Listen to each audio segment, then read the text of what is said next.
Welcome back, everybody, to episode 5 of Stirring the Pot. We've got a bit of an interesting episode for you guys today because there's a lot of changes in the college football world.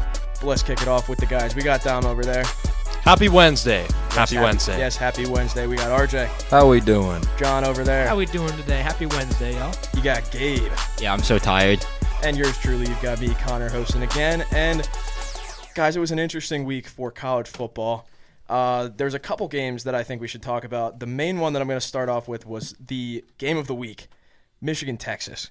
And historically, Michigan has been very good in these games, going up against ranked teams in the Big House and taking them down. But it was not the case this time. They got steamrolled by Texas. It was 31-12. Longhorn Nation. They might be back. And it's not Sam Ehlinger saying it this time. It's former Ohio State quarterback Quinn Ewers going into the Big House and taking down, like he said, that team up north. Guys, what are your thoughts? I love it. And also something that it kind of shows me is that Texas is legit on both sides of the ball. I mean, we were mainly talking about their offense for most of the offseason. We're like, okay, let's see, can this defense produce the same level that the offense can? I think so far the answer is yes. And also on the opposite side for Michigan, I think you really need to look at all your quarterbacks in your quarterback room because I don't think Davis Warren is the answer. I would say, Texas from this game, that elevated them up to a spot with Georgia where these teams could probably beat the current-day Carolina Panthers in the NFL. They were just that good, and they don't even compare to any other of the college teams now.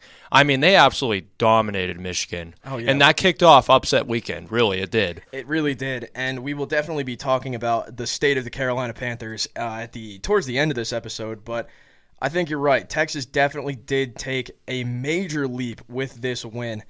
We all kind of knew that Texas were going to be sort of in that national championship contention route, but we didn't see this coming necessarily. And one of the performances in that game was one of the players that goes a little underspoken in this Texas offense, tight end Gunnar Helm. Gunnar Helm led the team in receiving, 7 catches, 98 yards, and that touchdown that everyone went crazy for in our apartment because they were taking down the Wolverines, and any touchdown helps.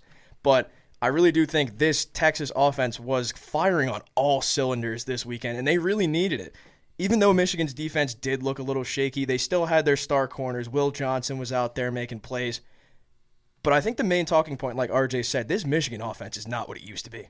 Yeah, and I'll kind of piggyback off of it because I remember the game last year, and the thing that really shocked me about Michigan last year was their ability to keep up with Ohio State offensively, and even I know everybody's like, oh, that was a defensive-led team last year, but their offense was not bad by any means. And I think that's something that a lot of people, besides J.J. McCarthy obviously being their quarterback, not a lot of people talked about their other pieces, especially Donovan Edwards and Blake Corum, what they had last year. But now there is a notable difference, and that this was the reason that Michigan was not near the top 3 or even 5 when the poll first came out, is because they lost all that talent. And this game right here just absolutely showed it. They can't compete so far with these top 5, potentially even 10, depending on who you ask, teams in the nation. And I think Michigan's going to be something to watch just for storylines. I don't know. It feels like they had the same game plan as last year offensively. I don't feel like anything like that has changed. It's just that the difference is Blake Corum was okay. He was pretty good. He was especially good in the red zone. Donovan Edwards has been really bad this year. There's no doubt about that. I don't know what the heck's happening to him. I don't know if the coach is going on with the cover, but he's been bad. I would say it's more than just bad, John, before you go on. He's 19 carries, 68 yards. That's it. I was going to say, it might not be as much on Donovan Edwards himself as it is on the offensive line, who I believe lost a lot of starters to the draft last year. And obviously, offensive line is going to take some time to gel together. On the Texas side of things, I think the biggest takeaway I have from this game was that Jarrett Gibson looks really good. He looks really good. He should be the lead back. Obviously, Texas, they've had a sort of train of running backs the past couple of years. Roshan Johnson, Bijan Robinson, Jonathan Brooks last year. Yeah. And this year, obviously, Jaden Blue went down for season with a long injury. And Jarrett Gibson rushed for 100 yards against both Texas and Colorado State the week before. Against Michigan and Colorado State the week before. And he looked great. And having that good dynamic running back in the backfield can be very important for this team as they go on their quest for national championship. Yeah, and you really got to look at this new Texas team as like you were saying, a running back factory at this point. They just keep producing these great running backs, and I like what you said about Jarrett Gibson. He definitely does deserve that starting spot. Jaden Blue obviously he's a heck of a back, but I mean, Jarrett Gibson looked amazing against both teams, and especially against a top 10 team. When you go into the Big House, it doesn't matter if Michigan's good or not. Their crowd plays a factor into that either way. But going into the Big House, putting up a performance like that definitely earns you at least more snaps in the future, but I think he does deserve that starting role. Now, on to a different game that we should talk about. There were 3 games that were either on upset watch or did upset, but the main one that we have to talk about, Marcus Freeman should be shot into the sun for this game. Notre Dame in South Bend, mind you, number 5 Notre Dame in the nation, taken down by the Northern Illinois Huskies. What happened? Well, I'm going to just be honest. I think Northern Illinois just completely controlled the game against Notre Dame. They had 10 first-quarter points, which in South Bend, for a MAC team putting up 10 first-quarter points, besides maybe Bowling Green against Penn State, which we'll talk about later, I really think that I was shocked. Also, one thing that is really surprising to me, at least, is the play of Riley Leonard. What happened? 20 for 32, 163 yards, yes, but you have no touchdowns and 2 picks. It's a 25.8 QBR. That is not going to win you games, especially for a team that's a quote-unquote top 5. That I praised last week, and God, do I look like an idiot because of it. So it's the 3rd time in my life I have praised Notre Dame football. The other 2 were against Ohio State, and they lost both. So, I mean, I'm not going to say I'm shocked, but I'm shocked. I mean, I think it just came down to coaching. I don't know the name of the Northern Illinois coach, but if you watch the game, he was adamant. He was running down the sidelines, and that's not a skinny dude. That's a pretty big dude right there for running sideline to sideline all the time, and he was very out there. But I hear all the time that people say, like, they're just bigger, you can't do anything about it. They're stronger, you can't do anything about it. Yeah, it's called coaching. If you can coach legitimately, you can work around it. You can find it there. It is Thomas Hammock. But if you're a smart coach, you'll figure a way around it. Just because they're bigger, just because they're stronger, they've got the more better facilities, doesn't mean you can't beat around it. And that's what happened here. They played smart football. The score is not pretty, but they still won. I mean, like, you can't even pick apart, like, one area of the game Notre Dame failed at, because they failed at everything. They got outgained by over 100 yards, and now you converted twice as many first down chances, and they only allowed 2 plays of longer than 19 yards, and they blocked 2 field goals, which is just, like, that has to be on the coaching in my book, because everything about this game was just a true disaster for Notre Dame, and if they want to take this team back to where they can be in college football, obviously with a huge brand and a long history of success, I think Marcus Freeman his seat has to be scorching hot right now, because he has not translated this brand and this success and this program into success as should be expected in South Bend. Yeah, Marcus Freeman's seat should have been hot for the past couple seasons now. This Notre Dame team has not lived up to the expectations that they've given themselves, but what a storybook game for this Northern Illinois team. And I mean, looking at the end of the game, the blocked field goal at the end to win it, and you just saw the raw emotion from their coach in the post-game interview. He believes in his guys, and it really just showed this is the beauty of college football. College football, anything can happen, and these games are what we're going to look back on. And he was literally in tears in the post-game press conference, and it just shows you that there's levels. Like, you can be a top 5 program, you can be top in recruiting, you can have the best coaches, the best facilities, like you were saying, but sometimes to different teams, it just means more. And one of the things I wanted to note about this game is that NIU keeps what they call a boneyard of just framed bones on the wall of bigger teams they beat. And this will be one of the biggest pieces to that collection they're going to add this week. Oh, absolutely. And something to mention also real quick is that Thomas Hammock was actually a former NIU football player. And during that press conference or post-game interview, he talked about, like, yeah, I believed in these guys. We believed that we were going to be the better team and win. That's exactly what happened. And, I mean, especially for me, it's a MAC school. So this is even better. I've seen MAC football. It is atrocious sometimes, but, God, it's great to see the MAC on the national level getting good wins. Yeah. But you can't count out the team. Like, there's big teams John was talking about. I've seen the list of the big teams. the ranked teams they versed. Bowling Green was one of them. Kent State was another one of them. Alabama was notable, but like I don't know what's going on in the MAC in like the early 2000s. But those were some of the ranked teams they beat. And also, if you're Notre Dame, I don't know how you give a running back 2 catches and 126 yards. It was that like 80-yard chunk touchdown play. Yeah, Antonio Brown got injured in the third quarter. I watched it live. Had 200-plus yards of total offense in 3 quarters. This would have been much more ugly if he didn't get hurt. Definitely. And talking about ugly games, let's keep that theme going. I'm going to go past these two quickly because I want to highlight one in specific. Oklahoma State squeaking out a win against Arkansas. That was a great game. And, I mean, double overtime, you got to love those games, but they still managed to get it done barely. Ollie Gordon, what are you doing, man? 17 carries for 49 yards and only 1 score. I mean, you got to think you want better out of your star running back against Arkansas. And another ugly game to think about was Penn State versus Bowling Green at Beaver Stadium, squeaking away against Bowling Green. How do you manage to do that, James Franklin? But one game that I really want to highlight before we get into talking about the AP poll was a major national impact game. This team should be ranked, in my opinion. They're that good.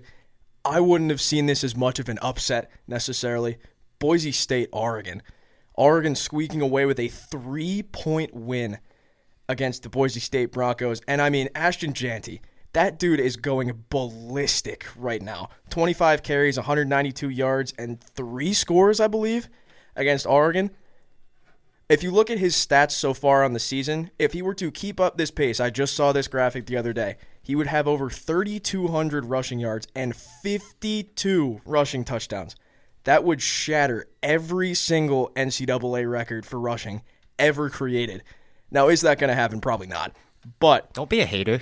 He's not going to score 52 rushing touchdowns in a year. There's no way. He's plays in the Mountain West. That's very true. That is actually very true. But if you're looking at this Oregon team, 2 very shaky wins. I mean, they scored 14 unanswered in the fourth to win this game.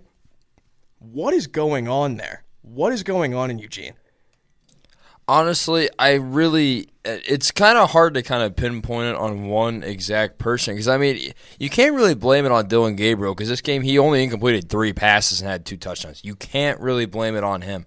I think what you're really blaming it on and what I'm kind of noticing here is their defense. I mean, yes, Boise State is a great offense and one of the favorites for that group of 5 spot in the college football playoff. However, though, if you're Oregon, you are a quote-unquote supposed to be a quote-unquote national powerhouse.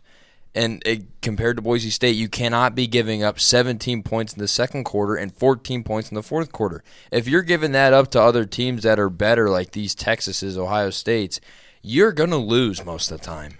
And maybe you'll have that one game that your offense can kind of recover for your defensive struggles. But for Oregon and knowing what they have upcoming for them, they can't be doing this on defense. It's not good enough for a team and a school of this caliber in college football. You can't be doing this, especially if you want to be contending for a national championship. You have to win these games, and you have to win them convincingly. Well, I think it's the lack of a deep ball, and we saw this with Clemson last year, and our very own Mountaineers at times. You need some type of deep ball action. You need some type of aerial guy. Now, they lost that in Troy Franklin last year. It was a big loss. I didn't think it was going to be big because Tez Johnson came back. But no, it's been a big loss. I thought it was 14 unanswered in the fourth quarter. It was actually 13 unanswered from Oregon in the third quarter. They put a little Andrew ball at the end and then a game-winning field goal on 11 plays. Yeah. And it was weird for me to say that, again, Dylan Gabriel, he has the yards. He has the completion ratings. But when you look at his yardage compared to his completion rating, 18 completions for just under 250 yards. That's not what you want. That's not a successful time to go because, yes, he's not incompleting the ball a lot, but when I would rather have a quarterback that's having a 60% completion rating and averaging 300 yards on, a significant less completion to attempt ratio than a quarterback who's got an 85% completion rating and he's got like 200 yards and 30 passes. That's not the way to do it. It really isn't. And, I mean, we're going to see how this Oregon team floats in the Big Ten in the rest of this season, but I think that's a good place to end the recap of last week. We are going to get into the AP poll. You said you had. Well, I was going to say something about a couple of quick games before we go to the AP poll, just because of how close they could have been. Alabama dropping 28 points in the fourth quarter to beat South Florida. Yet again, a very close game like it was last year. I don't know really what's going on with Bama and South Florida and how they keep it so close all the time, but hey, you never know. And Oklahoma only beating Houston by 4 points, 16-12 final score. I'll leave it to everyone else to say what they want to say about it. Yeah, it's not good enough from those teams, especially Bama is the one that I think we should highlight out of that. A new regime in the coaching department in Bama. It's a long time since there's been a different coach at Alabama, but Kalen DeBoer, I think, has been doing about as good of a job as he can, but USF, they just play against Bama so well for some reason. I don't get it. Oh, they do. And especially on the night Bama was honoring Nick Saban, obviously dedicating Saban Field at Bryant-Denny Stadium. They gave a performance that he would have chewed them out for in the locker room after. So truly honoring his legacy in the only way that they know possible. I mean, there was a lot of mistakes offensively on Bama that game. We saw a lot of fumbles by Milroe. I mean, USF had a lot of points to capitalize on there. And, I mean, this is a sleeper team, like I said in a few episodes earlier. Byron Brown, though, I'm still sticking with that, man. He's really good. Yeah, and USF might, especially looking at last year too, USF might be another program to watch out for. It seems like there's a lot of those coming up now in this new college football era with the 12-team playoff. But let's get into the AP poll, guys. I'm going to go from 25-1 as per usual, and we've got a couple new faces. And we're representing Mac Ball on this one. Number 25, Northern Illinois Huskies. Is this someone's NCAA dynasty? I think so. Number 24, another NCAA dynasty, Boston College. Another NCAA dynasty. Number 23, Nebraska Cornhuskers. It is great to see the Cornhuskers back in the poll where they belong. Number 22, Clemson, moving up the rankings again, up 3 spots. Number 21, Cyclones, another new. Iowa State is creeping in there. Iowa goes out of the poll because of a heartbreaking field goal at the end of the game for the Hawkeye faithful. Number 20, Arizona. Number 19, Louisville going up 3. A team that I think, why are you still here after this week? Number 18, Notre Dame, dropping 13 spots. 13 is not enough for that game. Number 17, Michigan, dropping 7 for their loss at home to Texas in a blowout fashion. Number 16, LSU, climbing up the rankings slowly again. I bet Brian Kelly's fired up about that, and he's not going to be slamming his desk for much longer. Number 15, Oklahoma. Number 14, Kansas State, climbing up 3 spots. Number 13, Oklahoma State. I don't know how you go up 3 ranking spots after that abysmal game against Arkansas. Number 12, Utah. Number 11, USC. Number 10, Miami. Miami in the top 10. It's going to be an interesting season when the Canes are in the top 10. Number 9, Oregon, deservedly dropping 2 spots. Number 8, Penn State. Will they ever get out of the number 8 national ranking? I don't think so. Actually, they're probably going to drop once they inevitably lose one of their major games. Number 7, Tennessee, climbing up 7 rankings for that absolute pound town against NC State. Number 6, Missouri. Number 5, Ole Miss, starting the top 5. Number 4, Bama. Number 3, Ohio State.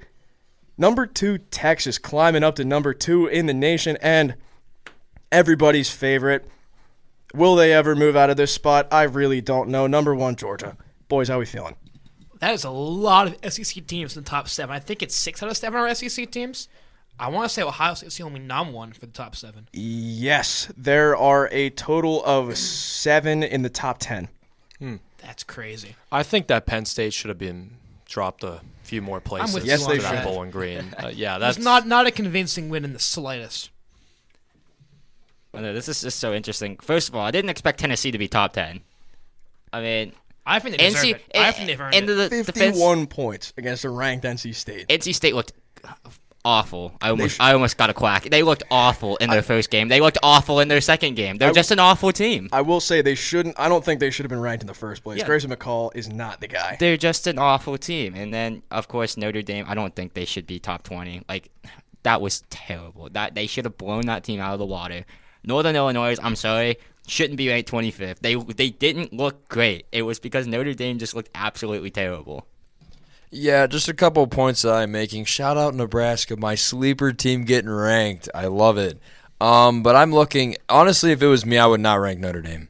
I mean, I'm sorry. It's in South Bend. That's the second straight year you've lost at home to an inferior opponent. I don't know how you keep them even ranked, especially top 20. I think it's bold enough as it is, but even just, I don't know really how to explain it. I mean, Michigan being 17, I mean, it was a blowout. Yes, that Texas team was really good, but still getting blown out. That's going to happen, unfortunately, in certain cases. I really have a question with Oklahoma State and Kansas State both rising up 3. I really think what it is just you gotta dump Michigan and Notre Dame in there somewhere, according to them. It's because Alan Bowman actually played decently well, and Ollie Gordon played like garbage, and they still somehow beat a Power 4 team. But it's still in an overtime game is my thing. I don't think you should be rewarding them no, for they that. Shouldn't be. But that's probably what their mindset is. Oh, yeah, absolutely. Yeah, I will say I do sort of agree with Kansas State moving up in the rankings there. That was a very tight game against Tulane, but that Tulane team looked really good, and they still managed to squeak away with a win there. Why did Oregon stay up so high? That's a bit of a question for me, and I do really agree with Miami being in the top 10. Cameron Ward just looks like he does not care when he throws the football, and he still slings it 50 yards down the field. Yeah, I'm going to make a bold take here. Just as of this current week, too, I would have Miami, Florida over Oregon. I really think that's not – I mean, when you look at Oregon, I mean, the Idaho game is really the reason why I'm saying this, because it's the Idaho Vandals. I mean, let's be serious here. It's not a top team in the nation. I don't get it. I don't know why. Fork Fountain Kitchen, RJ. Yeah, actually, you know what I just looked at? They're separated by 4 points. That's nuts. That's like razor thin. I will say, personally, I'd have Miami at the 8 spot. I'd have them over Penn State, too, because Penn State looked really bad against Bowling Green. And if when they played West Virginia, this is not biased at all, by the way, when they played West Virginia, if our defense didn't have Swiss cheese in that defense, they're turning into USC's defense right now, but if that defense wasn't absolutely god-awful, West Virginia would have beaten Penn State. I will say that. That's a pretty bold take. I mean, you got to remember offense really wasn't there much either. Yeah. But, I mean, I don't know. Looking at the poll, though, USC staying in there strong at 11. I do like that for them. And obviously the newcomers, obviously a couple of these guys won't be in here very long. They'll be replaced with a couple new teams next week. But, hey, Iowa State getting in there. The Cy-Hawk Trophy yet again decided by under, 7 points I said last week, something like that, 10 points. Yet again, history repeats itself, but Iowa State winning off of a long field goal. I will say that NIU does have a chance to stay in for a few more weeks because they have a favorable schedule. They play Buffalo. They play the Bulls next week. Then they play against North Carolina State. That's where that's going to get interesting. They could possibly beat them. I'd say they'd have a much larger chance to stay in the poll if NC State was still ranked. But NC State, they do not look strong at all. I think if they keep winning, I think they'd have to go undefeated to stay in the poll.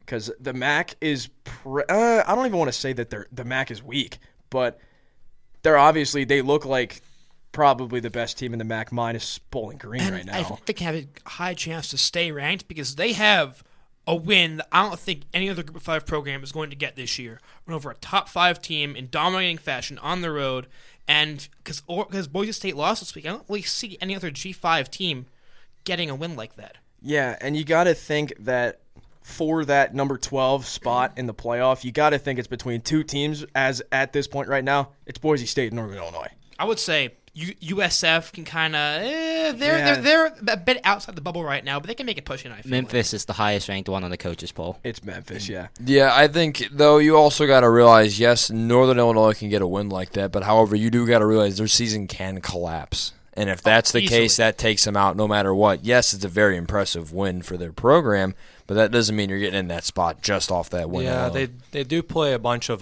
college football dynasty rebuild teams after that NC State game. So if they do lose one game, then unfortunately they are out. Do they play Akron this year? They do. I just checked the schedule. Towards the end of their schedule. Interesting. Yeah, we might have to take a field trip down there to watch that game. Hey, we might. Info Citizen Stadium. Give it a look. Oh, yeah. I think that's enough AP poll talk for us. Do you guys have any interesting statements that you want to add before we head on? I'll say one thing. Kansas, what happened this weekend? Jalen Daniels did not look good at all. And a loss like that, I mean, they were a sleeper pick for the Big 12 this year, and that kind of takes them down a notch in my opinion. Why am I catching strays? Okay, they got a new head coach. I didn't know he was going to be complete dog. And there's a quack. Bang, But- there we go. I'd like to shout out one man that OJ is going to smack me across the table for. Kyle McCord is balling. He is. He is balling. Put right the now. Jameis Winston quote underneath Kyle McCord right now. He is balling. As badly as I wanted Georgia Tech to win that game, Kyle McCord destroyed that defense. That's all I have to Made say. it I mean, embarrassing. I'm gonna say this right now. Shout out Kyle McCord. Glad he's balling out. I mean, just because he didn't work at Ohio State doesn't mean I hate him to death. But I will say give it time because I mean he's gonna face off against some different opponents that might be able to get his game down a little bit. But hey, if he continues to keep balling out at the rate he is, hey, I like it. I respect Could we it. see Syracuse enter in the top 25 here? Very They possible. ranked Very top 30. possible. Very possible. They're top 30 right now. Because it is a pretty weak ACC right now, especially with Florida State being horrible. They are horrible. But when you think about one of the top dogs in the ACC currently right now being Boston College, you got to think that you have to give Syracuse a chance in that ACC. Yeah, that and then Miami. I would say Miami's the obvious front runner. Well, yeah, but like, that was kind of just I see- excluding okay. the I obvious see, top yeah. 10 team. I see your point. Yeah, ACC. I will be just giving it a look just because of how interesting. We might have a new winner. I'd be glad to see a new winner in the ACC. Yep. And before we get into the next segment, we're going to be talking about our national games of the week. I'd like to give shouts to my favorite player right now.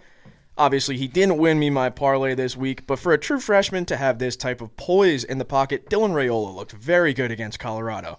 I will say that. Even if he's a wannabe Patrick Mahomes, he still looked very good, especially for a true freshman quarterback starting with an interesting Nebraska team. And shout out to Nebraska's 2 running backs that took away from his passing yards. I hate you. All right, going into the games of the week. We each picked one game as per usual, and we're going to go around the table. I'm going to hand it to Dom first. All right, we'll be traveling down to Columbia to see the South Carolina Gamecocks take on LSU. Now, this is arguably the game of the week because South Carolina has a chance to punch a ticket here into potential to top 25, and LSU has a chance to fall out here. So South Carolina has everything to gain, while LSU has everything to lose. Okay, and let's continue this trend. Okay, they have LSU winning by 6. This is going to be a close game. This is either going to be a close game or it's going to be an absolute beatdown, meaning LSU just comes in and dominates South Carolina. But I'm hoping for that dogfight game that everybody's projecting. Okay. Big advantage for South Carolina, though, as it is a home game for them. They are 2-0 in the season, and they did. The Kentucky game last week shows that they can play. They can play. And actually, fun fact here: LSU is 8-12 on the road since 2021. So even better because they're not playing at home this week. So even better chance for them to lose because I really don't like them. I don't like Brian Kelly. Connor, I hope he slams his desk again this week. He was mad at his kicker the last game. Yeah. I mean, it's a new thing every week for him. Yeah, I'd like to highlight about South Carolina. The defense. Yes, there's one player that I would really like to mention, and it is true freshman, the most exciting true freshman in the nation. Sorry, Jeremiah Smith. He looks very good, by the way. Dylan Stewart. I've been watching highlights upon highlights of Dylan Stewart, and he's been being posted on ESPN even. He's ranked as one of the top freshmen in the nation. This dude is a monster. And when we talk about edge rushers coming up in this league, he reminds me a lot of a Brian Burns type. He's fast. He can get at you. And I watched him get out of a triple team and get a pressure on the quarterback. A triple team. They sent more than half of their line on him, and he still got out as a true freshman. That is absolutely insane. Yep. I don't think you guys understand. He's like 6'1", like 200 pounds, and he was pushing back 320-pound offensive linemen, one-on-one coverage, and sacking the quarterback. And because of Dylan Stewart, this group has they lead the SEC in sacks. Well, it's only week 2, but It doesn't matter. because of Dylan Stewart. He's insane. Like, there was a play where he literally gets blocked, gets to it, gets blocked again, gets to it, trips over the guy he pushed over, and still is able to pressure the quarterback out of the pocket. Yeah, and I know we've been talking recently about how college football more specifically, is going towards more of a defensive look. I really do think that Dylan Stewart is going to be one of the pioneers of this group. And looking back on old Heisman voting, you saw guys like Aiden Hutchinson get in. You saw guys like Chase Young get in.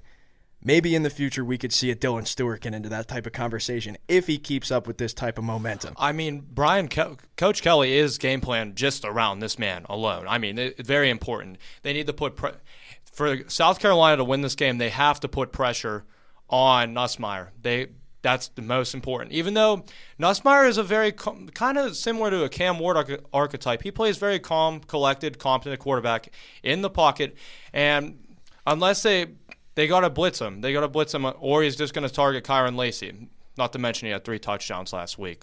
But very important game plan for South Carolina and their defense. Their offense South Carolina's offense is a little bit shaky. You have young quarterback Lawrence Sellers, who is being compared to Anthony Richardson, which I can somewhat see. I can see the build. I can't see the field reading or the gameplay yet because he is a younger guy. They are going to run the ball a lot with Rocket Sanders. They ran 65% of the time they end up running the ball. So this game is going to be close. Don't get me wrong. I hope it's close. That's what I'm hoping for. But, I'm going to give South Carolina the edge over here because of their defensive line and their young true freshmen. I'm going to interesting score here. 28-31 wins South Carolina. Wow. And I really like that take. Obviously, we saw a lot of holes in this LSU offense, especially with their loss to USC. But I think a key matchup to look at is Dylan Stewart versus LSU's star tackle Will Campbell. That is going to be a very interesting matchup. They're obviously going to put those two guys on each other because it's iron sharpening iron. But I really do think that when they have a running back that is nicknamed Rocket, Raheem Sanders, that dude is a tank.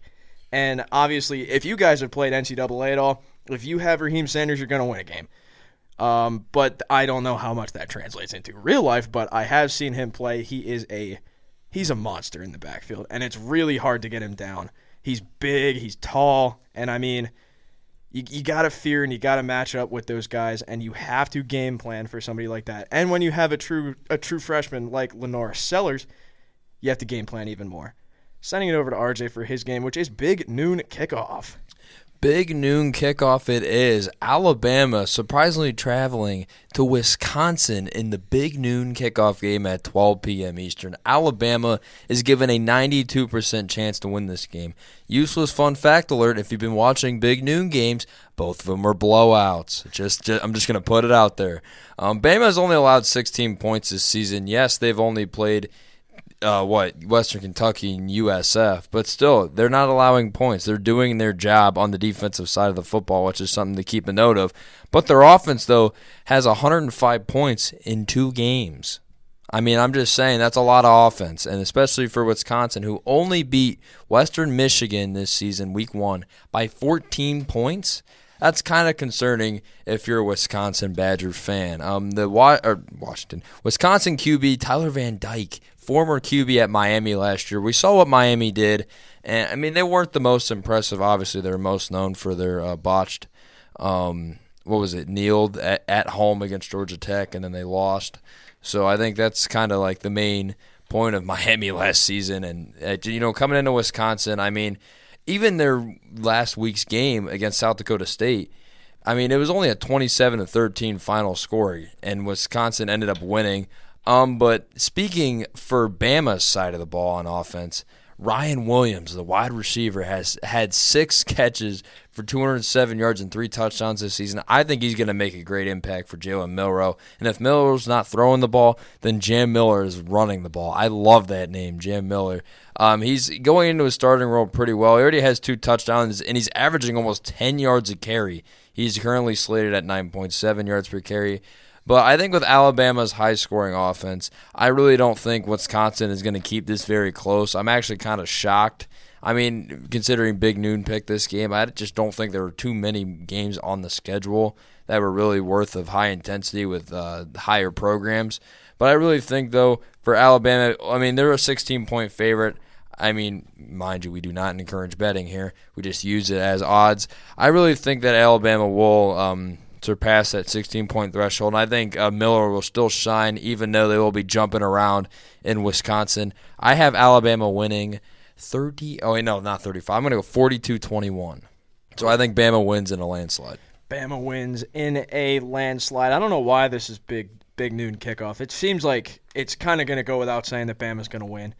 It's when you have a team like Bama going into Wisconsin, you just automatically think that Bama's going to win. But Big Ten football, anything can happen. Well, they're now going to rename Big Noon Kickoff into Big Noon Blowout. Yep, Big Noon Blowout. And heading over to John. John has a bit of an interesting matchup for us. I have a very interesting game. Mizzou versus Boston College. Two teams we don't see play all that often. I think this is their second meeting, second half of a home and home. But even though it's two teams that aren't really considered upper echelon college football teams, there's a lot at stake here. Boston College, they're ranked in the first year of the Bill O'Brien era. They upset FSU and dominated an old friend, the Dunquist Dukes, I believe by like 56-0. And this is a true chance for them to establish themselves as a true CFP contender because the ACC is kind of a mess right now. Obviously, you have Miami, who looks very good. FSU's out here running around having water gun fights at practice. Clemson bounced back nicely after that bad Georgia game, but there's still questions there. And a win here for them would really push them into CFP consideration. And then Mizzou kind of says it as a Tier 2 SEC team in this sense, as in the SEC kind of feels like right now there's the top two dogs, obviously Georgia and Texas, and then a bunch of teams that are kind of middle of the pack, still very good teams, but Ole Miss, Tennessee, Alabama, and Mizzou right now has an opportunity here. A win here would make it very easy for them to start 7-0 because they have an absolute cakewalk of a schedule. This is like if I wrote my schedule playing CFB. They play UMass. They play the UMass Minutemen, which is like, why? They play Vandy in College Station, UMass, and Auburn, and then after that they head to Alabama. But if you can get a win here, this is probably your toughest chance. You could start 7-0. That would be big for this Mizzou program to establish themselves as a true national title threat. The key to this game is which way the explosive play is going to fall. Obviously, Boston College has shown a very strong run defense, however, that's mostly in stopping short runs. They've struggled against the explosive plays, and Mizzou has two running backs. Obviously, Cody Schrader's not there anymore, but Nate Noel and Marcus Cal have been very effective so far. And obviously, they have an amazing receiver in Luther Burden who can always burn you deep. Now, as for Boston College, they like to run the ball a lot, and then as soon as you get baiting and stopping the run, they're going to truck the ball deep. And they have a passing game that ranks 26th in the country. However, they are ranked 5th per PFF in explosiveness. And in a sense, which way the explosive plays fall will be who determines this game. And both of these, and the Mizzou has a strong disadvantage here because they do not score very well inside their opponent's 40. They only average 4.56 points, which is not good enough to win big games in this very tough SEC as we see. So having those explosive long plays to push the ball down the field can really help you alleviate that and kind of strengthen and win in spite that. I personally think that this is a big test for Mizzou's defense. Obviously, they lost their previous defensive coordinator and a bunch of players, including most notably, I think, Ennis Rakestraw last year. The previous coordinator went to LSU, but coordinator Corey Batoon has not missed a step so far. He has pitched back-to-back shutouts, obviously against Murray State and Buffalo, but hey, he did the best you can do against them. They have not allowed a single point yet, but this Boston College offense has shown they can put points on the board and they can win games. But I personally feel like, as good as Boston College has shown, Mizzou is a very experienced offense, one of the top playmakers in college football. Brady Cook's a very experienced quarterback. He's been around the league before, and their defense has not missed a step so far, even despite many big losses. I think Mizzou's going to take it in a pretty dominating fashion. I have it 31-17 Mizzou. Yeah, I like that. Obviously, looking at Mizzou, you think of one of their notable losses on offense would be Cody Schrader. Yes, but definitely. Look, we all thought in the offseason, how's Mizzou going to come back from losing somebody who has a pretty prominent role in the offense? That answer is Luther Burden. Luther Burden should have. I believe he did lead the nation in receiving yards last year. I believe that he should have won the Bolitnikoff, but I really do think that Mizzou is going to be they're not going anywhere. Brady Cook's a good quarterback. This team is really good, and like you said, they haven't missed a step. 2 shutouts, and I mean, actually, little tidbit. I went to high school with a guy who currently is a freshman at Murray State playing football. Shout out Ron DePietro. But yeah, this is going to be an interesting game to watch. Boston College coming and looking to take some more names. They already took down Florida State in Florida State, but they're looking to take some more names with Thomas Castellanos at the helm, handing it over to Gabe for a game that we all know and love, especially last year. With Phil, I will not say his last name because I don't want to get canceled. It's West Virginia Pitt, backyard brawl, baby. Yeah, and this one, I think this is weird because the last few, let's be honest here, we had JT Daniels versus Slovis, which Slovis took all the credit for something he didn't do. And then last year, we had kind of a down one. I'm not going to lie. West Virginia won. That's all that matters. This one, I want to say it's more exciting than the last one. It's not as exciting as the one 2 years ago. And it's all about the run game for both these teams, honestly. I know if you're looking at Pitt, they have a new transfer quarterback. Eli Holstein, transfer from, I believe, Bama. He is an Alabama transfer. This year so far, he's got the yardage, 635 yards. That's over 300 per game, but he's got 2 interceptions already. Yeah, my question to you, Eli Holstein, this is a personal question. Why would you go from playing at Alabama, mind you, you'd be behind Jalen Milroe, obviously, but why would you transfer to a horrible program like Pitt? That's not biased at all, by the way. Pitt sucks. But just a quick question to you, Eli. What was going on inside your head, and how many drugs were you on? Anyways, continue. Yeah, but the point that scares me is West Virginia has been pretty decent in the run game, minus a few big running plays by one of the country's best running backs. But they're versing a guy who's averaging 9 yards per carry right now in Desmond Reed, which is kind of scary, but hopefully Noah Brown can figure out something because I'm really looking at the linebackers for this one, for the run game. But we talk about the secondary for West Virginia. It's bad. You've got this is what the team feels like. You've got this great peanut butter and jelly sandwich. And with that explosive run game offense being the peanut butter, you got some flash of wide receivers and some great linebacker core, that's the jelly. And then you got a burnt piece of toast in the secondary, and you got another burnt piece of toast in the defense line. It's like making a peanut butter and jelly with the 2 ends of the sandwich. It just feels really weird. It's just really off-putting, and it just kind of takes away from the whole sandwich experience. But yeah, I totally agree. I just want to ask you a question. Which nation's best running back are you talking about for us? Because we have 2. That's Mr. Singleton. Oh, that's right. Bing bong. Yeah, that's what we kind of refer to him because he is literally the only reason why Penn State is 2-0 right now. That and Katron Allen. But it's just a weird game because I feel like West Virginia, the last 2 games, especially these last 2 games, they've been pretty solid at forcing third down. Now, the problem is they're pretty bad at stopping third down. So, kind of got off the field. But for West Virginia, I think I'm just going to keep it short. I think Garrett Green needs to use mobility more. I think that Penn State game, he was sitting around in the pocket too much. It felt like he could have rolled out a bit more and made some plays. His most effective weapon is literally his legs. He can do it all on the run game. He only has 73 yards so far in 2 games right now. And I feel like he needs to kind of scramble out of the pocket more. I'm not saying he needs to go out there and play Josh Allen ball and pretty much all over the place. But I mean, you got to see that here's a mobile dual threat quarterback, and you've got to use your legs more, man. Now I will give it up. He is my quarterback. He's the only quarterback I know who will lay down lead blocks for the running back. So I'm very excited to see this game. I know I'm going to be tuning in. Now I'm going to have to use someone else's account because DirecTV has screwed me over and we don't have ESPN or anything that's owned by Disney. But I think it's going to be fun to watch. But I think it's going to be a low-scoring game, and I think it's going to be 17-10 West Virginia. And it's going to be a classic backyard brawl. It always feels like one of those 7 o'clock Big Ten I'll take a quack. One of those classic Big Ten shits.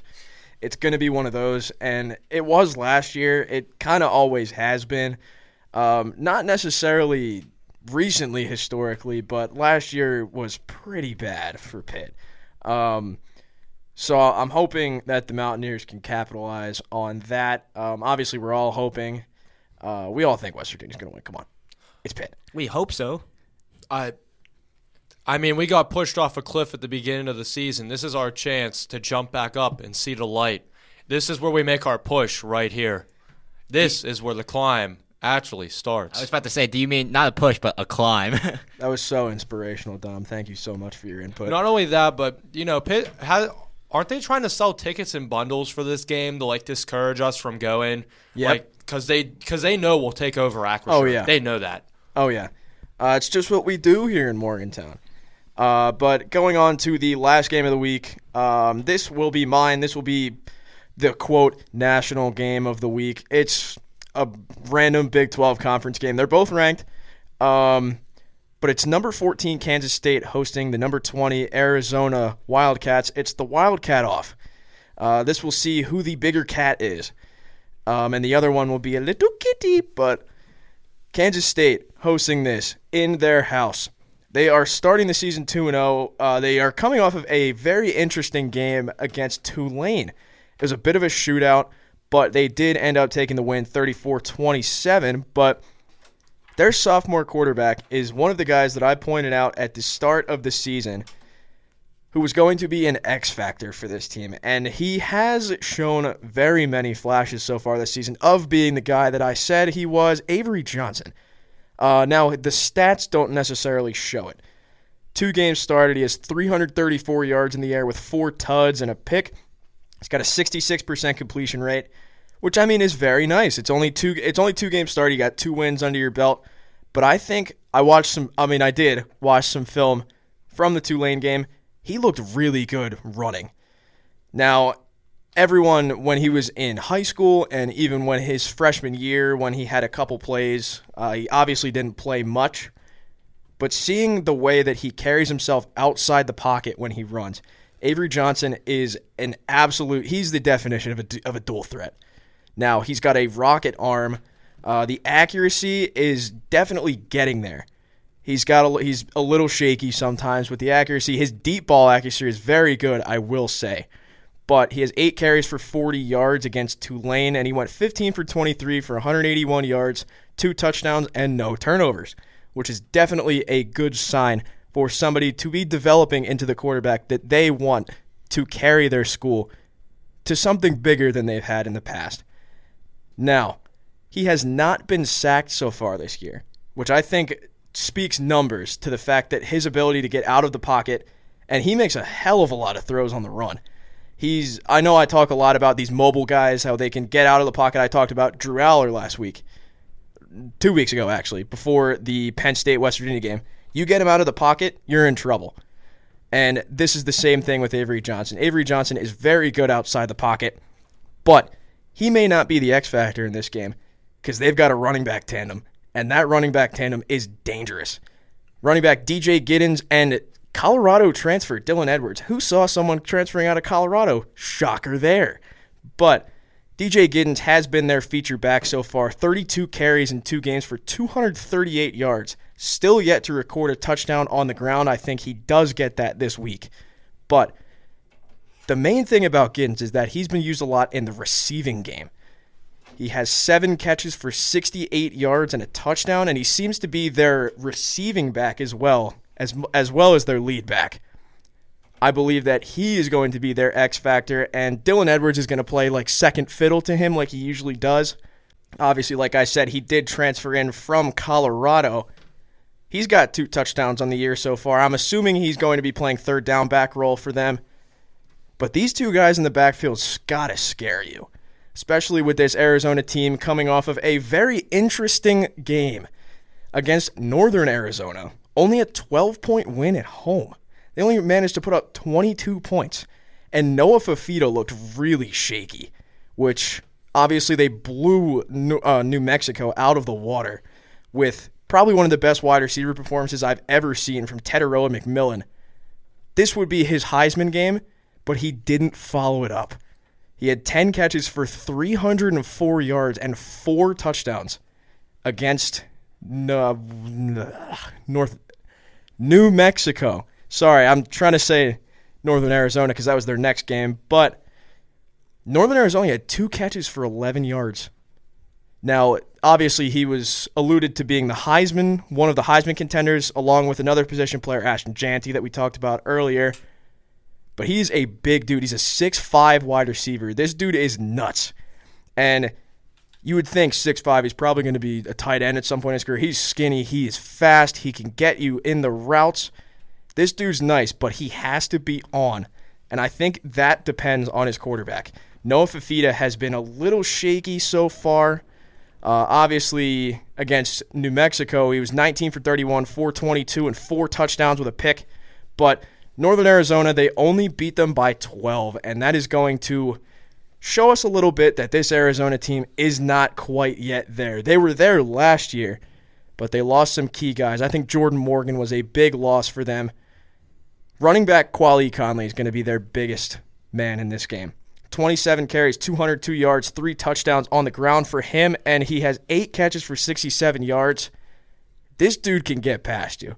And I talked about it when we were talking about Penn State about Nick Singleton. Nick Singleton gets in the open field, he's gone. Kweli Conley's a bit of the same, except he doesn't have that breakaway speed, but he's getting there. And he could pose a threat in the pass game too. Now, to close out for this game, Arizona looked really weak, like I said. Kansas State seems a lot more well-rounded. They seem like they gel a bit more as a team together.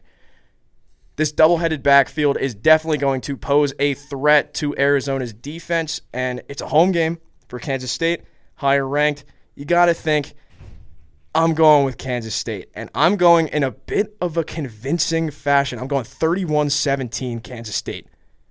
Thank you very much. Wow. There we go. All right, a little bit of a bold take, but hey, I like it. It's a really possible take. I think it's the best part about it.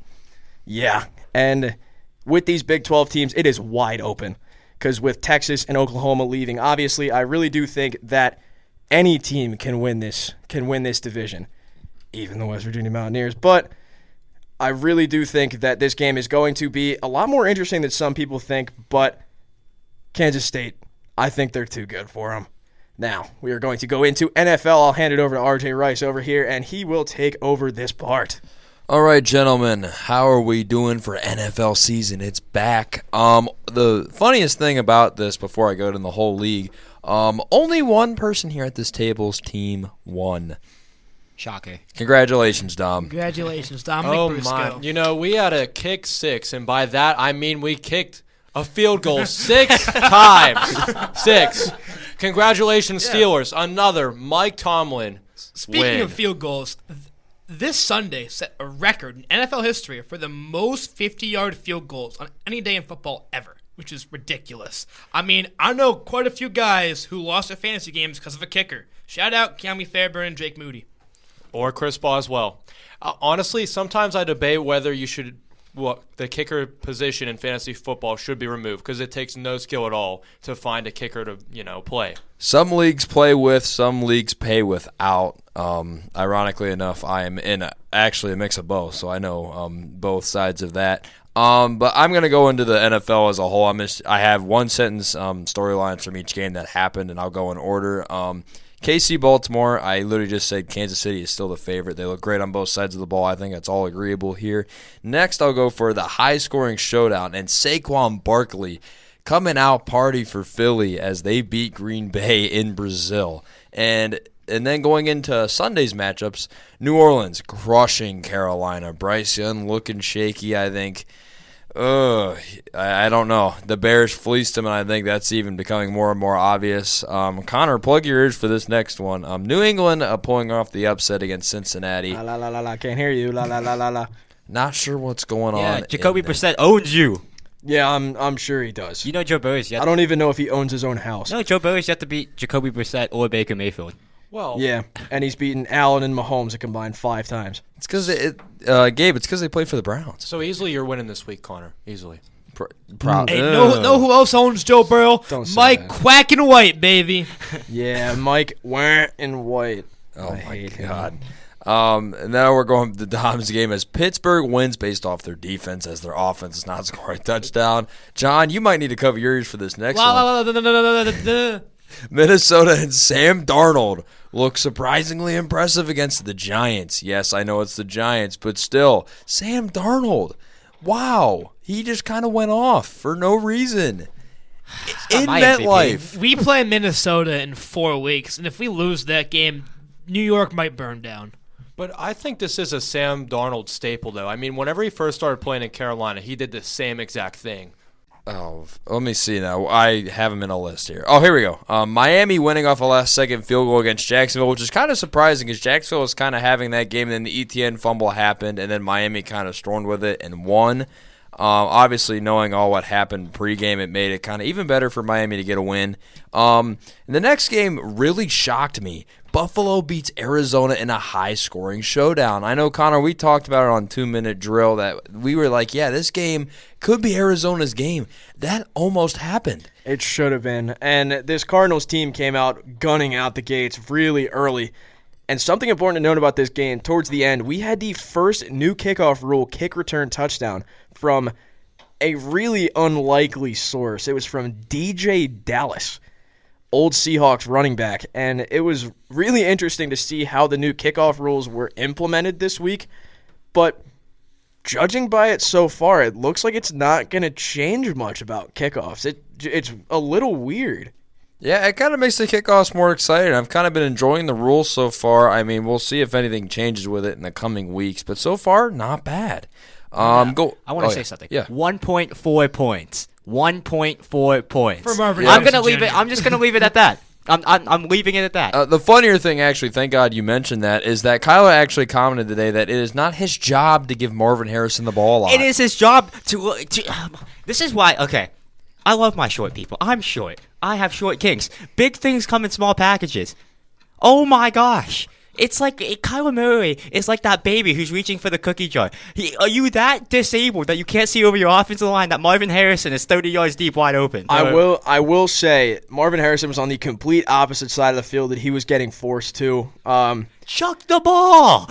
He did have 4 targets, though, right? He had 3. Yeah. Oh, close enough. He did. I mean, to be fair, he did get out-targeted by a much far superior wide receiver in Greg Dortch. No. But Boom. I do think that people with that quote are misinterpreting it. I do think that Kyler was just trying to say, I just need to get my reads. I'm not looking for anyone specific, which is the right answer in that kind of realm, especially for a quarterback like him where you have to kind of take it into consideration that you are one of the best rushing quarterbacks in the league right now, that you can make plays with your feet. So he's just got to get his progressions up.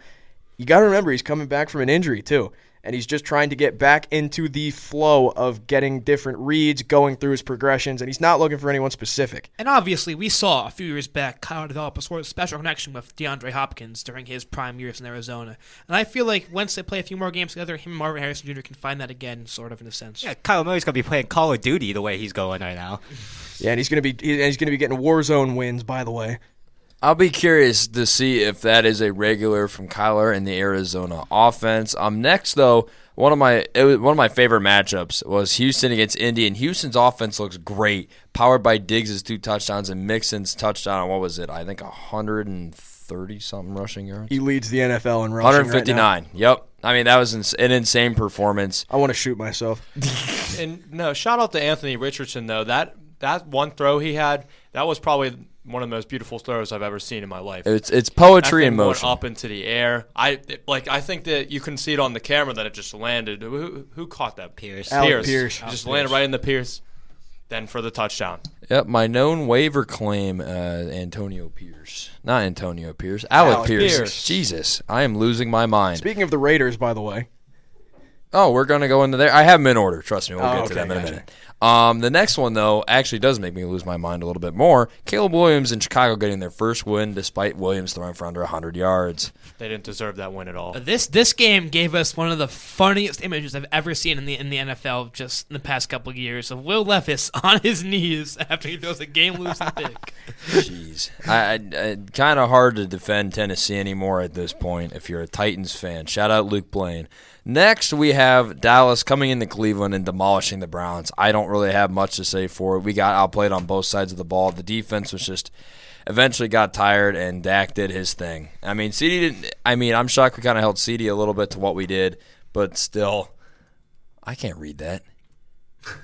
Oh God, I don't even want to know. Oh, boy. I don't want to know. I saw it. I don't want to know. Is it about my team? No, Oh, No. not it's even not. close. Oh, okay, that's fine. Actually, here we go now, Connor. Chargers start the Harbaugh era off with a win against the Raiders. I know you wanted to do you want to mention the Raiders real quick?